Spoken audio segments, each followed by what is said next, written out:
6월 정신을 국민 통합의 정신으로 개성해 나갑시다.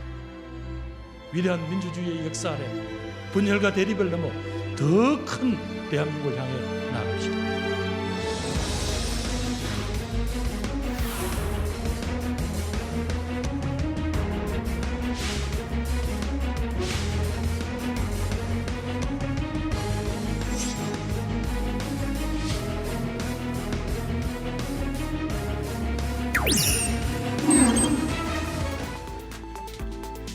여러분 안녕하십니까. 5.18 광주 민주화 운동이 벌어진 지 어느새 41주년이 됐습니다. 정치인들이 광주를 찾고 민주주의와 통합을 얘기하고 있죠. 통합, 전진, 발전. 하지만 그보다 선행돼야 할 것은 그날의 진실을 밝히는 것일 겁니다. 5.18의 진실을 찾는 노력은 아직도 진행 중이고 책임자들은 사과를 하지 않고 있습니다. 사사건건 시작합니다.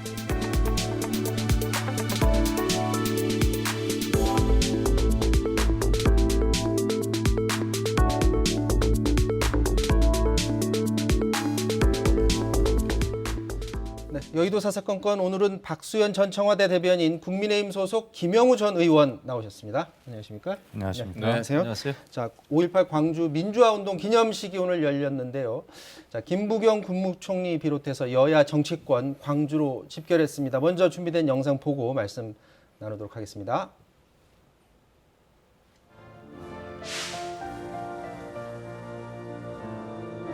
존경하는 광주 시민과 전남 도민 여러분, 41년 전 광주에서 벌어진 일은 분명합니다. 화해와 용서는 지속적인 진상규명과 가해 당사자들의 진정한 사과, 살아있는 역사로서 5월 광주를 함께 기억할 때 비로소 가능합니다. 국민에게 드리는 다시는 독재의 구렁텅이로 빠지지 않고 이 땅에 찬란한 민주의 꽃을 피울 그날까지 우리 모두 총궐기합시다.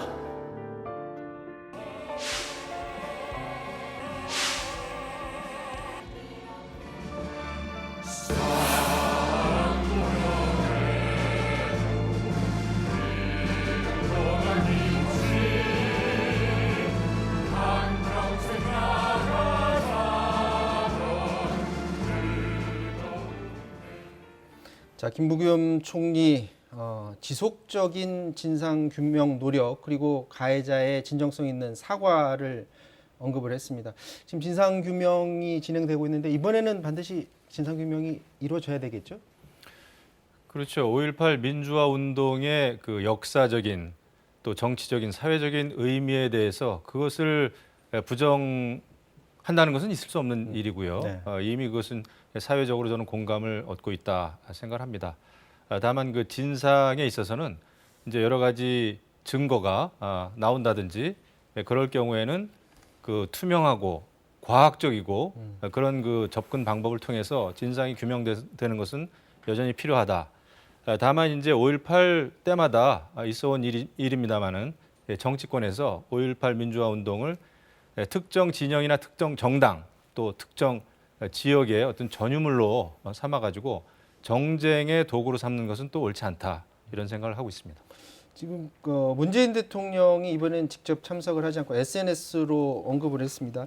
이웃을 지키고자 했던 마음이 민주주의 그리고 촛불을 지나서 코로나 극복에 힘이 됐다라고 언급을 했는데요.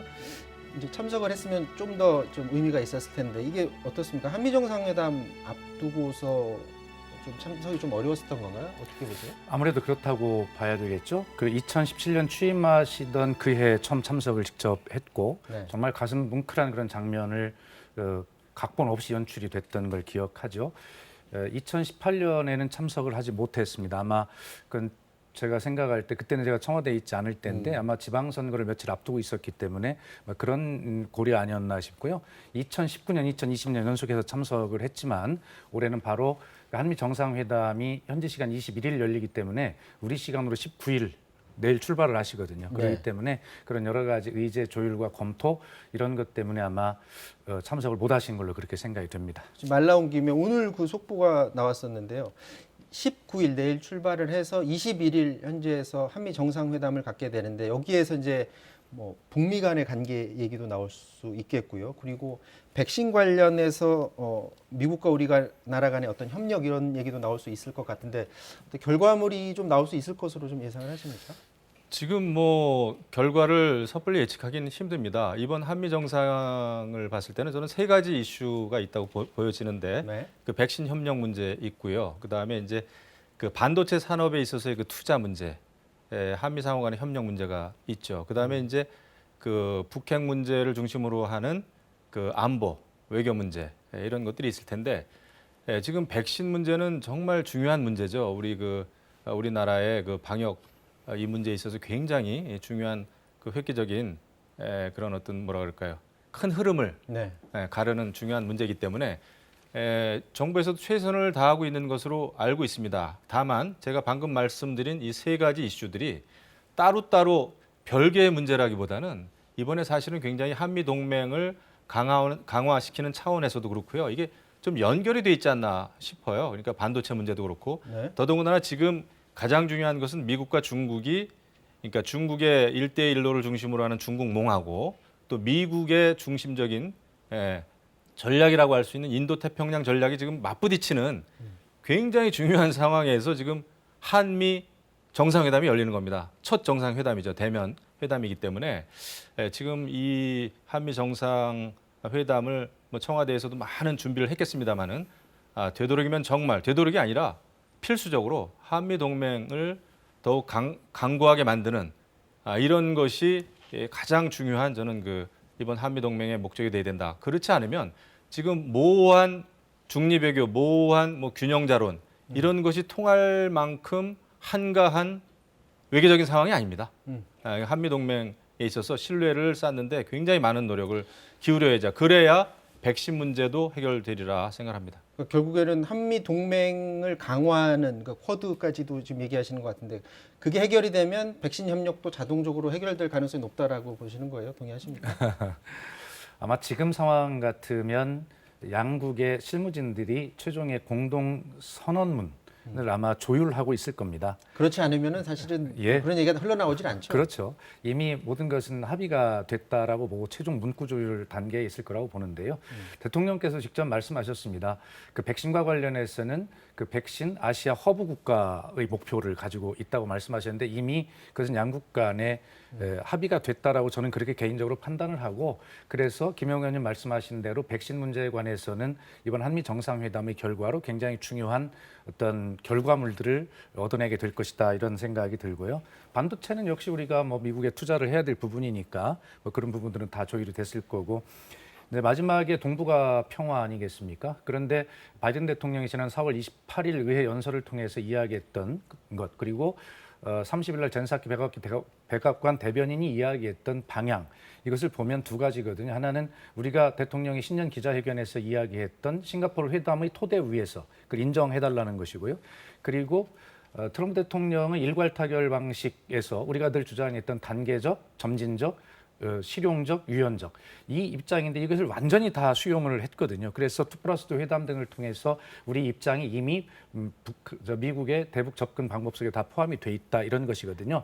그리고 쿼드 문제, 중국 문제 관련해서는 이미 그 미국 국무장관이 이런 이야기를 했어요. 중국과 미국의 관계는 경쟁자이고 협력자이고 적대자이다 이런 얘기를 하면서 미국과 중국이 이런 위치인데 지리적으로 가까운 한국과 중국, 한국의 입장이 얼마나 복잡한지를 안다라고 이미 이야기를 했습니다. 그렇기 때문에 저희 입장을 충분히 이해하면서 한미 동맹의 강화 쪽으로 가는 그러한 것들이기 때문에 뭐 한미 동맹의 문제는 늘 야당은 뭐 저희가 집권을 하면 무슨 금이 간 것처럼 이야기를 하는데 절대 그렇지 않습니다. 그래서 한미 동맹의 문제는 누가 집권을 해도 정말 유일한 그런 어떤 혈맹 이런 관계가 더 강화되는 쪽으로 간다 말씀드립니다. 자, 다시 이제 5.18 얘기로 돌아가야 될 것 같습니다. 오늘 5.18 기념식에 여야 할 것 없이 많은 정치인들이 모였는데 특히 이제 유력하게 거론되는 대선 후보군들도 미리 들르거나 오늘 참석하기도 했는데요. 자, 민주주의를 말하면서 이 상징인 광주를 지금 이 시점에 안 갈 수가 없는 상황이겠죠. 굳이 뭐 대선 후보군이 아니더라도 말이죠. 그렇습니다. 이 5.18 광주가 갖는 의미는 지역적인 것이 아니지 않습니까? 대한민국 민주주의 역사에 굉장히 중요한 그 어떤 분기령이 되었고 의미가 이제 있는 것이기 때문에 어떤 민주주의 역사가 우리가 지속되는 한 광주가 갖는 그런 의미는 엄청나게 큰 것이고 지속적이어야 되고 반복적이어야 되고 그렇게 끊임없이 기억돼야 되는 부분이기 때문에 아마 정치인들이 끊임없이 이 정신을 또 되살려내고 같이 기억하자고 국민에게 말씀드리는 것 굉장히 중요하다고 생각합니다. 네. 어떻게 보세요? 네, 저도 그런 의견에 대해서는 당연히 공감을 합니다. 지금 가끔씩 보면 이제 5.18 민주화 운동을 놓고 그 상당히 왜곡된 발언들이 나오고는 있죠. 다만 저는 이제 염려하는 것은 여러 가지 그 또 5.18 그 지난번에도 그랬습니다만은 그 역사에 대한 그 해석을 달리하면은 처벌하는 법안이 통과되고 그러지 않았습니까? 저는 그런 점에서 그런 것은 무리가 좀 있다고 봐요. 왜냐하면 얼마든지 전문가의 영역에서 토론하고 연구하고 이런 자유는 있어야 되거든요. 이것을 정치권에서 법으로 제한한다는 것은 오히려 민주화 운동, 5.18 민주화 운동의 기본 정신, 본령에 위배되는 것이다. 저는 이렇게 판단을 합니다. 정치권에서는 이렇게 주자들이 5.18 묘역을 찾는 것은 저는 너무나 당연한 일이다 생각합니다. 아까 말씀드렸습니다만 다만 너무나 이것이 아직도 진영의 논리로 많이 그 정쟁의 도구로 활용되고 있다는 점에 대해서는 저는 굉장히 안타깝게 생각합니다. 그럼에도 불구하고 이번에 국민의힘 국회의원들에 대해서 공식적으로 초청을 또 해주셨어요. 이런 것은 굉장히 좀 바람직하고요. 초청을 받든 안 받든 초청받지 않은 상황에서도 5.18 묘역은 찾아야 되겠죠. 저는 그것이 합당한 일이다 이렇게 지금 생각합니다. 뭐 대선 후보군들이 미리도 가고 오늘도 가고 그랬는데 지금 사실 언론에 제일 스포트라이트를 받는 분은 사실 윤석열 전 검찰총장이 5.18 정신을 얘기하면서 이거 가지고서 지금 정치권에서 좀 논란이 되고 있는데 이렇게 얘기를 합니다. 5.18 정신을 얘기하면서 선택적으로 써먹고 던지면 안 된다라는 말을 했는데 여기서 말하는 선택적으로 써먹고 던진 주체가 문재인 정권 민주당 겨냥한 것 아니냐라는 해석을 했는데 어떻게 보고 계십니까? 한마디로 참 어이가 없습니다. 뭐 어떤 말로 제가 느끼는 분노를 표현해야 될지는 모르겠는데 좋습니다. 이건 국민께서 평가하실 문제니까요. 선택적으로 써먹고 던지면 안 된다. 그리고 진영에 따라 편할 때 쓰고 불편하면 던지는 것이 5.18 정신이냐? 이렇게 이야기를 했습니다. 진영에 따라서 누가 이걸 전유해 왔습니까? 저희가 진보 진영이 민주당이 5.18을 전유하려는 욕심을 가지고 그렇게 독점해 왔습니까? 그것이 아니라 민주당과 함께 이런 문제를 진상을 규명하고 책임자를 처벌하고 진솔한 사과를 받아내서 비로소 진정한 용서와 화해로 가는 이 길목에 여기에 참여하지 않은 진영이 있는 것 아닙니까? 계속 5.18을 폄훼하고 그렇게 그런 것들을 주동해내고 그리고 검찰 윤석열 총장 이야기 잘했습니다. 본인이 지금까지 어떤 독재와 전제라고 이야기했으면 검찰은 지금까지 어떤 모습이었습니까? 독재 권력의 신여가 됐거나 스스로 권력이 되어서 지금까지 발전해야 할 민주주의의 발전을 가로막은 측면이 검찰에 없습니까? 어떻게 이런 말을 뻔뻔하게 할 수 있습니까? 그렇기 때문에 저는 윤석열 총장이 다른 말도 의미 있는 말은 했지만 아직도 5.18과 같은 이런 문제에 대한 인식 자체가 균형적으로 되어 있지 않은 이런 모습을 보고 야, 이분이 정치를 하는 것, 또 나라의 지도자가 되는 것 올바를까라고 하는 그런 생각을 하게 된 윤석열 총장으로서는 한계를 여실히 드러낸 그런 메시지였다 저는 그렇게 봅니다. 박수현 대변인의 생각 동의하십니까? 저는 뭐 동의하기 좀 어렵습니다. 왜냐하면 이번에 윤석열 전 총장의 발언에 대해서 여당 쪽에서는 너무나 민감하게 반응하는 거 아닌가.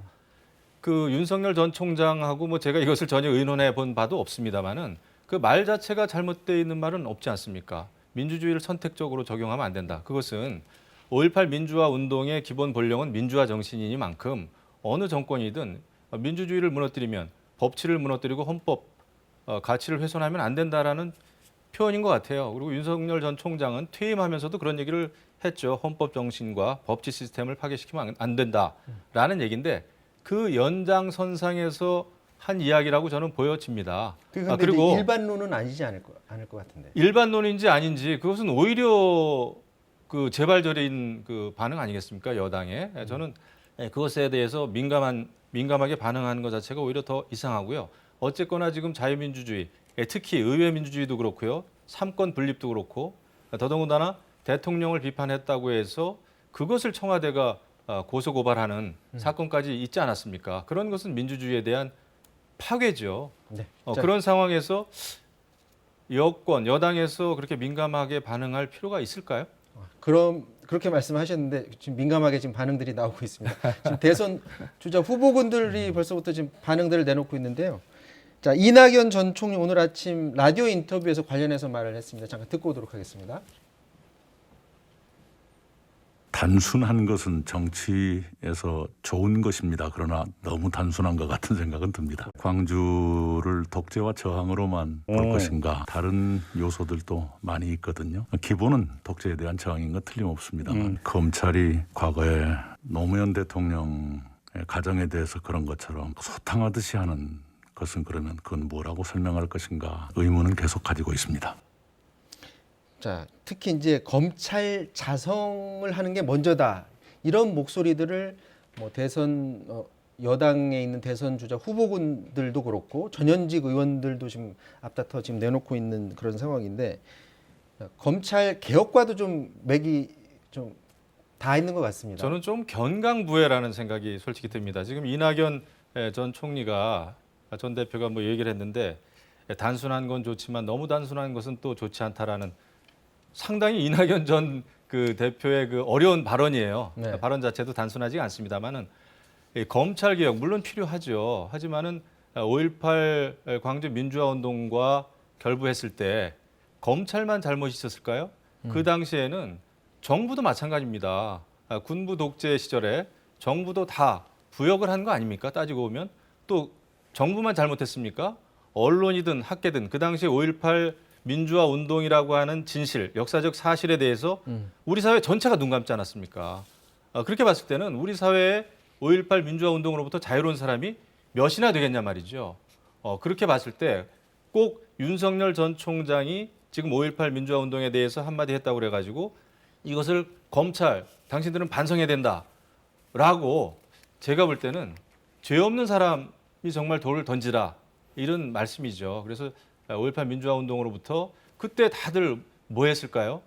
제가 볼 때는 많은 사람들은 아마 그때 눈 감고 귀 감고 했을 겁니다. 그렇기 때문에 이것을 검찰 개혁으로 연결시키면서 윤석열 전 총장을 비판하는 것 자체가 제가 볼 때는 정치적입니다. 아니 그러니까 다른 말씀은 다 빼고요. 문재인 정부를 윤석열 씨가 뭐 독재, 전제를 규정한 관심 없습니다. 그건 본인 생각이니까. 그런데 이 5.18 민주화 운동을 특정 정파나 진영이 독점했다라고 하는 이런 취지의 발언.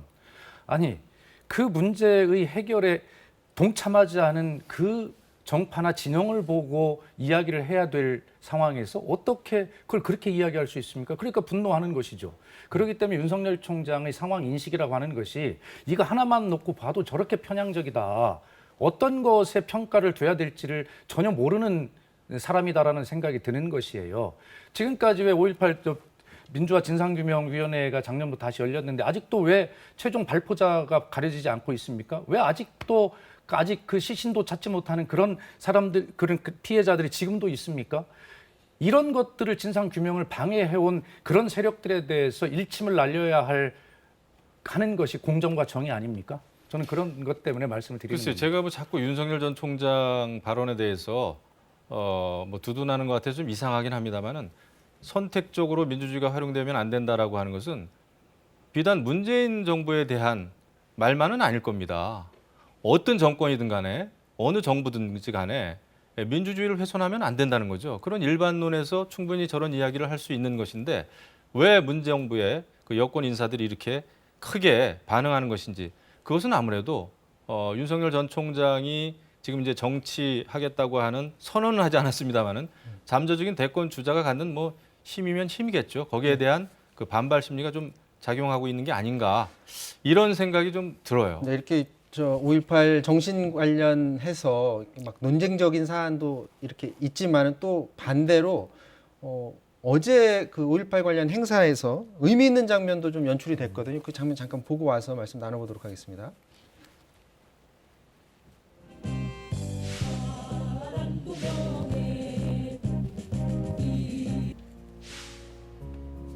우리 어머님들의 소원이니까 이번만큼 두 분이 정말 끝까지 함께 하셔가지고 꼭 좋은 결과를 내주시기 바랍니다. 이렇게 진정성을 인정해 주셔가지고 이번에 저희들 공식으로 초청을 해주셔서 더 마음다짐을 다 잘해서 더욱 노력해 드리겠습니다. 초청했다고 해서 정말 잘했다고 이제 하나가 돼야 돼요. 색깔로는 떠나서. 이게 지금 뭐 국민의힘뿐만이 아니라 정치권에서도 좀 의미 있는 그런 장면인 것 같은데 정운천 의원 같은 경우에는 5.18 정신을 헌법 전문에 수록하는 문제도 국민 통합 차원에서 필요하다 이런 말을 하기도 했습니다. 자, 국민의힘이 굉장히 전향적으로 그 입장을 내놓고 있고 어떤 호남 끌어안기 하는 모습 당연한 과정이고 앞으로 더 저런 쪽으로 더 발전이 돼야 된다고 보시죠? 그럼요. 정말 아름다운 출발 아닙니까? 이렇게 해서 우리는 진정성을 가지고 진상을 규명해내야 되고 가해자는 처벌해야 되고 그리고 그 가해자는 진솔한 사과를 해야 되고 그 끝에 용서와 화해가 있는 것 아니겠습니까? 이제 그 시작이고 그렇게 두 분이 진정성 있게 노력을 해주신 것에 대해서 저렇게 광주는 위대한 정신으로 열려 있는 것 아니겠습니까? 그런 마음으로 이제 시작해야 합니다. 저 두 분뿐만이 아니라 국민의힘 내부에서도 좀 더 많이 호남에 다가가려고 하고 그게 뭐 비단 정치적인 목표 때문만이 아니라 그럼 내부적인 어떤 변화의 움직임들이 있다고 보십니까? 저는 크게 봤을 때 그런 움직임이 분명히 있다고 보고요. 지난번에 뭐 김종인 비대위원장도 공식적으로 가서 이제 무릎도 꿇지 않았습니까? 네. 그런 것은 이제 그런 내부의 움직임을 반영하는 것이다. 그리고 이제 여태까지 사실 저도 광주 미역을 뭐 여러 번 갔습니다만은 뭐 과거에 갔을 때 물벼락도 맞아보고 막 그랬죠.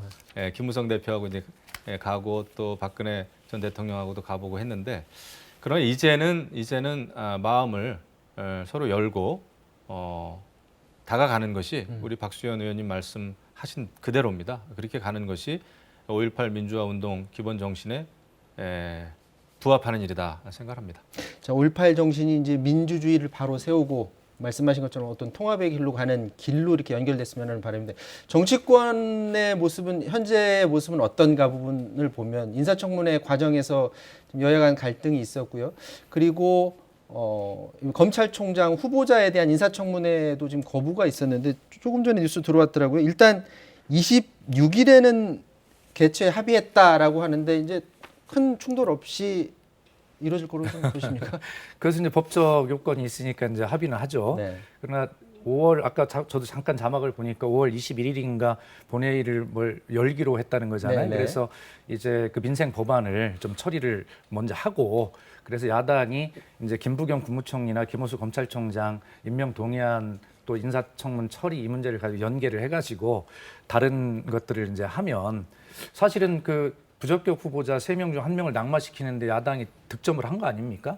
그래 그 득점을 잘 유지했으면 좋겠어요. 분리 잘해서 연계하지 말고. 뭐 인사청문회는 일단 26일까지는 해야 되는 거기 때문에 그렇습니다. 인사청문회를 해야 됩니다. 이제 야당에서는 국민의힘에서는 인사청문 제대로 한번 해보자 해가지고 이렇게 합의를 좀 한 것 같아요. 더더군다나 이제 김호수 검찰총장 후보자는 뭐 최재형 감사원장이 감사위원이 되기에도 정치적인 중립성에 맞지 않는 부적격 인물이다라고 2번씩이나 그 제청을 거부하지 않았습니까? 그렇기 때문에 정치적인 중립성, 독립성을 지키기에는 완전히 부적격한 인물이다라는 거에 초점을 맞춰가지고 인사청문회 이제 전력 투구하겠죠. 자, 이 정도에서 마무리 짓고요. 이제 마지막으로 지금 재보선 참패 이후에 지금 어려움 겪고 있는 민주당 얘기 잠깐만 해보도록 하겠습니다. 어제 성년의 날 맞아서 20대 청년들을 만났는데 호된 질책을 받았다고 합니다. 잠깐 영상 보고 오도록 하겠습니다.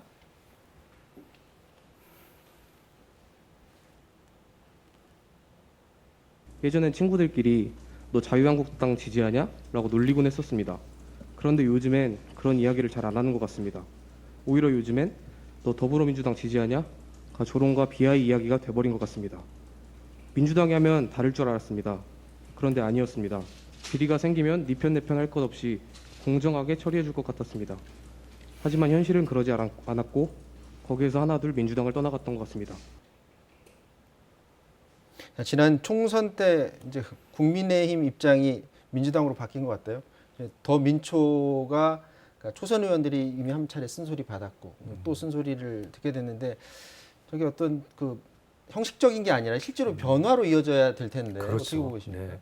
그러니까 저희들로서는 참 뼈가 아픈 이야기입니다. 그러나 저희 민주당이 아프고 이런 걸 떠나서 청년의 입장, 대학생 입장에서 서보면 네. 저 청년들이 고통과 절망이 얼마나 뼈가 아프겠습니까? 국민의힘이나 저희나 모두 다 저희 입장에서 반성한다가 아니라 저 청년 대학생들의 입장에 서서 그 아픔을 진심으로 공감하고 이번 그 내년 대선을 가면서 정말 청년들과 함께 호흡하면서 그들에게 필요한 꿈과 희망을 이뤄낼 수 있는 정책들 이런 것들을 함께 만들어야 되는 것이지 하여튼 정말 국민의힘이나 저희한테 느꼈던 청년들의 대학생들의 절망 뼈아프게 기억하고 더 잘 해나가도록 함께 하겠다는 말씀드립니다. 지금 뭐 20대 청년들은 뭐 여러 가지 불만들을 갖고 있는데 특히 이제 주거 문제 관련해서 많은 불만을 쏟아냈다고 하는데 송영길 대표도 청년층 그 주거 문제 해결을 위해서 다양한 정책들을 내놓겠다라는 얘기를 내놨는데 김부겸 총리도 부동산 보완책 관련해서 방송에 나와서 언급하기도 했습니다. 잠깐 영상 보고 오도록 하겠습니다. 유의하는 것은 다주택자들에게 계속 버티면 이긴다 메시지를 전달해 시장 안정화를 저해하는 셈입니다. 부동산 정책 실패의 원인 진단도 처방도 엉터리라고 생각합니다. 이 정부가 입장이 바뀌었구나. 조금만 버티면 되겠구나라는 이런 그릇된 신호를 주지 않는 범위 내에서. 그다음에 양도세 부분은 우리가 올 말까지 이제 말하자면 기회를 드렸습니다. 그런데도 결국은 정부 시책을 안 믿고 이러면 좀 버틴 분들 이거는 저희들로서는 국민과 신뢰의 원칙입니다. 집 한 채밖에 없어서 내가 여기서 살고 있는데 내가 무슨 죄가 있느냐 나는 그만한 현금이 없다. 그런 분들을 위해서 그럼 나중에 집을 팔 때 그 세금을 내게 하는 이제 소위 과세 이연 제도라고 했습니다. 지금 여당에서 부동산 보완책 1차 발표가 이르면 다음 주 초에 그렇습니다. 나오겠다라는 얘기를 지금 방송에 나와서도 원내대표가 말을 했던데요. 자, 뭐 여러 가지 전망들이 나오고 있습니다. 처음에 당내에서 나왔던 뭐 종부세 완화 얘기도 나오고 아니면 대출 규제를 더 완화하는 방법, 뭐 여러 가지 방안들이 나오고 있는데 부동산 시장 문제가 특히 이제 재보선에서 참패하지 않았습니까? 그 이후에 이제 부동산이 국민들이 굉장히 관심인데 어떤 1차 보완책이 나오느냐 지금 초미의 관심이에요. 그렇습니다. 대통령의 그 4주년 취임 연설에서도 분명히 말씀드렸습니다만 정책의 기조는 유지한다는 큰 취지가 있습니다. 그런데 야당은 그 정책을 그러면 안 바꾸겠다는 것이냐라고 이렇게 공격을 하시던데 대통령이 이야기한 기조는 뭐냐면 투기 근절과 실수요자 보호와 주택 공급 확대를 통한 주거 안정 세 가지 기본 원칙은 변할 수가 없는 것이죠. 국민의힘도 똑같은 원칙 아닙니까? 거기에서 지금 이제 다소 제가 이제 정책이 발표되기 전에 이런 데 나와서 이제 말씀을 이것저것 드리면 오해가 있을까 봐 구체적인 말씀을 드리지 않겠습니다만 지금 김부겸 총리가 이야기한 것이 큰 방향의 정답이라고 생각합니다. 보유세를 저희는 강화한다는 원칙을 가지고 있는데 그것을 어떻게 조율할 거냐, 또 거래세, 양도세 어떻게 할 거냐 이런 문제들이 있는 것이거든요. 그래서 하여튼 좀 지켜봐 주시겠으면 좋겠다는 말씀을 드립니다. 지금 저 김부겸 총리가 KBS에 나와서 그 얘기를 했어요. 장기 1주택 보유자 위한 종부세, 그 종부세를 완화하는 게 당장 뭐 풀어주고 그러는 게 아니라 과세 이연제도, 그러니까 장기로 주택을 보유한 1주택자들 같은 경우는 지금 여력이 안 되면 집을 팔 때 그게 뭐 10년이 됐든 20년이 됐든 그 뒤에 그때 팔 때 그 돈을 종부세를 몰아서 낼 수 있는 방안 이런 것들을 고려하겠다라는 건데 지금 뭐 미국이나 다른 나라에서도 시행 중인 방법이라고 하고 그런데 반면에 양도세 같은 경우는 원칙을 지켰다라는 그런 생각인데 어떻게 보세요? 그 김부겸 총리의 저런 발언도 시장에 대한 또 부동산 민심에 대해서 전혀 현실을 읽지 못하기 때문에 나오는 발언입니다. 지금 내 집 마련하기 위해서 실수요자들도 그렇지만은 당장 내 집 마련에 오늘 내일 급한 너무나 많은 사람들이 있죠. 그다음에 1가구 1주택 그러니까 실수요자들도 세금 때문에 쩔쩔매는 이런 그 정말 벼락거지들이 많이 생기지 않았습니까? 이 정도 되면은요. 문재인 정부의 기본적인 부동산 정책이 잘못됐다는 그 성찰과 반성 위에서 정책의 방향을 바꿔야 됩니다. 그런데 지금 말씀하셨지만은 문재인 정부가 추진하는 그 부동산 정책의 원칙은 옳지 않느냐? 그렇게만 이제 계속 말씀하신단 말이죠. 지금 문재인 정권 집권 5년 차입니다. 그 원칙이 맞았고 그 정책이 맞았다면은 지금은 시장에서 반응이 있었어야 돼요. 결과가 좋은 쪽으로 나와야 됩니다. 하지만은 진단도 다르고 그다음에 대처 방안도 잘못됐기 때문에 계속해서 지금 꼬이고 있는 겁니다. 지금 김부겸 그 총리가 또 다른 생소한 그 대책을 또 이렇게 툭 던진단 말이죠. 이런 것까지 덧붙여지면은 정말 문재인 정부의 부동산 정책은 덕지덕지 이 땜빵이 되는 거죠. 그렇게 되면은 부동산 정책은 점점 더 꼬이게 돼 있습니다. 오히려 큰 틀에서 방향이 잘못됐기 때문에 그 시장의 역할과 그다음에 이 지금 그 세금이 완전히 벌금처럼 돼 있지 않습니까? 네. 이런 상황을 완화시키는 것이 맞다 이렇게 봅니다. 그러니까 민주당의 생각 기본적인 원칙은 지키고 그걸 보완하는 차원에서 그렇습니다. 이번에 예. 1차 보완책이 나올 것 같다라는 얘기인데 김영우 의원 같은 경우에는 그게 아니라 원칙 자체가 지금 틀렸기 때문에 그게 바로 국민들이 바라는 거기 때문에 큰 방향을 바꿔야 된다라는 그런 의견이신 것 같아요. 자, 다음 주 부동산 정책 방향이 이제 보완책이 나오면 알 수 있을 것 같습니다. 근데 그게 굉장히 중요한 게 부동산 시장의 하나의 신호가 될 수 있기 때문에 어떤 보완책이 나올지 한번 지켜봐야 될 것 보완책 같습니다. 나올 때마다 아주 뜨끔뜨끔합니다. 네, 자 여기까지 하도록 하겠습니다. 지금까지 김영우, 박수현 전 의원과 말씀 나눴습니다. 말씀 고맙습니다.